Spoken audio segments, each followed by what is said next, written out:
Welcome to Garden Wise Adventures. My name is Malie, and today we're going to do something fun. Today we're going to try a recipe that I found on Living Traditions Homestead on how to make ketchup.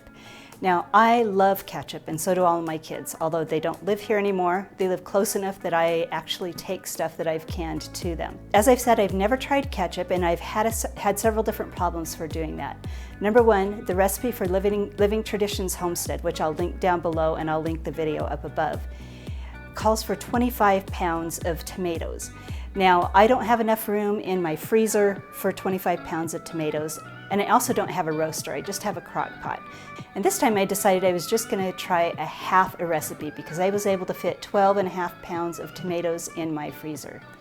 Now, just as a disclaimer, I've been having camera issues and some of my videos are starting to disappear. I definitely need to invest in another camera. So right now is the day after I started this video. I finished making the ketchup, and I only was able to get video footage of the second half where I put everything into the crock pot. So the main part of the video is available. What I did lose yesterday was how I peeled my tomatoes. What I did is I had large heirloom tomatoes that I had harvested, put them all in freezer bags, and I froze them. I had cut them up and cored them. I cut them up just so that they would fit a little bit better because they were so large. And then I took them out of the freezer, let them defrost overnight, drained the liquid out the bottom by cutting a little hole in the plastic bag. That was also to help my crock pot cook things down a little bit faster. And then I peeled the tomatoes, and the skins off the frozen tomatoes just slipped right off. They were very, very easy to peel. So that is something that I learned from another video, is that if you want to have ease of peeling your tomatoes and you're gonna make them into sauce, just freeze them. So let's now proceed to the second half of the video that I filmed yesterday and show you how I put all the ketchup together. Welcome back. I got my tomatoes all peeled and they're in the crock pot. I drained some of the moisture to kind of help reduce the time of cooking them down.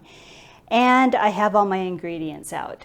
So as I said, I'll link the recipe below and the video up on top for Living Traditions so you can see how she made hers. And I'm doing half the recipe. So I have 12.5 pounds of tomatoes in here. We have 1.5 cups of vinegar. Half of it is apple cider vinegar and half of it is white vinegar. So we have those here. Then we have 1/8 of a cup of canning salt, which is the kosher salt that you find in the boxes in the store. Next, we're going to do 1.5 cups of onions that I've already sliced up, so we're going to add those. Then we're going to do 1 almost 1/3 of powdered garlic, and this is the garlic that I powdered from my last year's garlic. We're going to do 1/2 teaspoon of black pepper, 1/8 of a teaspoon of celery seed. Now this is actually interesting. This is my lovage seed. I don't have celery. I don't usually grow celery, but I do grow lovage that tastes just like celery. So we're going to do 1/8 of a teaspoon of that. And then we're going to do 1/4 teaspoon of mustard powder. Let's add all of those ingredients, stir them up, and then we'll see what it looks like.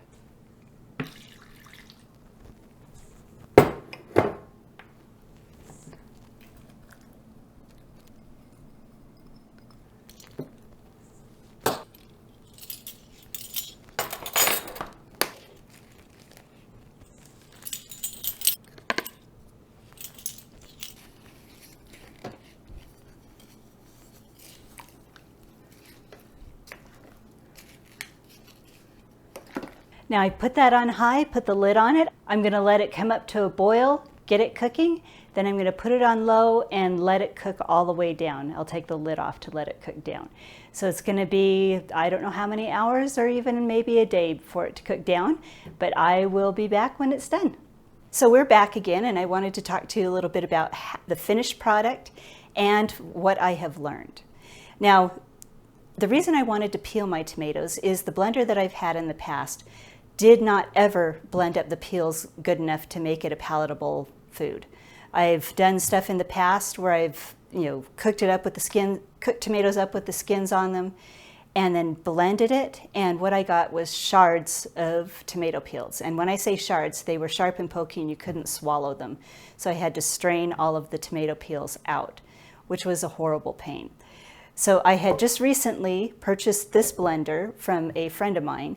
This is a Crandy blender, and I didn't know anything about it. It was a used blender, and I just assumed it would be the same as my old blender. So I peeled the tomatoes, but I left the seeds in, and I was thinking that my ketchup would have a lot of seeds in it. But let me show you the finished product. So this is my ketchup. It's fantastic.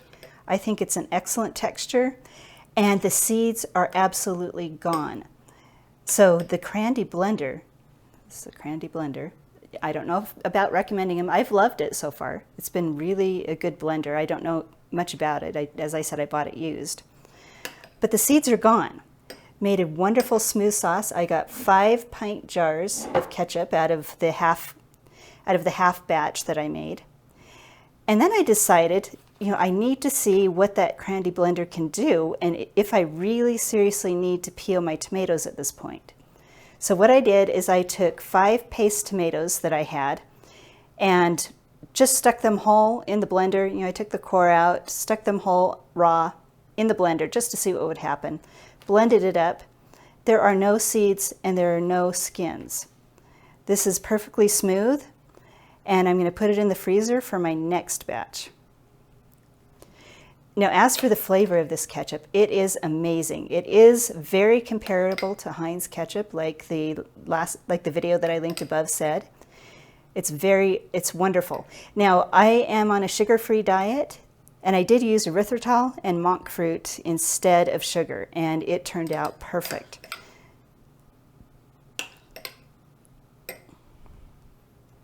When I canned it, I processed it for 10 minutes like you should. Used all the canning practices, but I'm not an expert canner.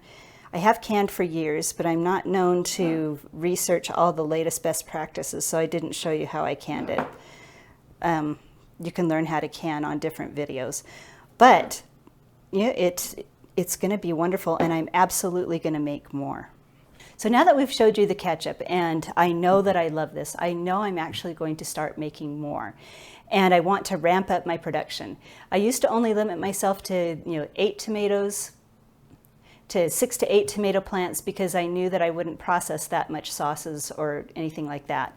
But now that I know that I love this, and my blender, it seems to be capable, I definitely want to up my production of pastes and sauces and ketchup and stuff like that. So I do have some questions for you. I do want to get a roaster. The crock pot wasn't quite up to what I needed it to do. And the Living Traditions Homestead video talked about the Nesco roasters, the 18-quart one. And I'm wondering if any of you have tried smaller varieties, if you've tried the 18-quart, if you've tried the larger. What are your favorite roasters, and do you actually need a roaster, or do you just cook your tomatoes down in pots? This took a full probably 24 hours to cook down. So I'd like to try to do it maybe a little bit faster or in a more efficient way. So that's why I'm thinking about roasters, and I'd love to hear your thoughts. The second question is, I don't really have freezer space. I have a side-by-side refrigerator freezer, and I'm wondering if I pureed all of my tomatoes down before I stuck them in the freezer, if that would work for all my sauces and ketchups. If I could store them in the freezer until it's time to cook down the batches, put in the spices, if that is an option. It seems like it would be fine to me, but I'd love to hear your thoughts on when you add onions and garlic, if it changes things to have already blended down tomatoes. So I'd love to hear your experiences, and I'd love to hear what you've been canning this year. Well, I hope this video has been helpful. If this video has been helpful, please like, please subscribe, share it with your friends, and go have a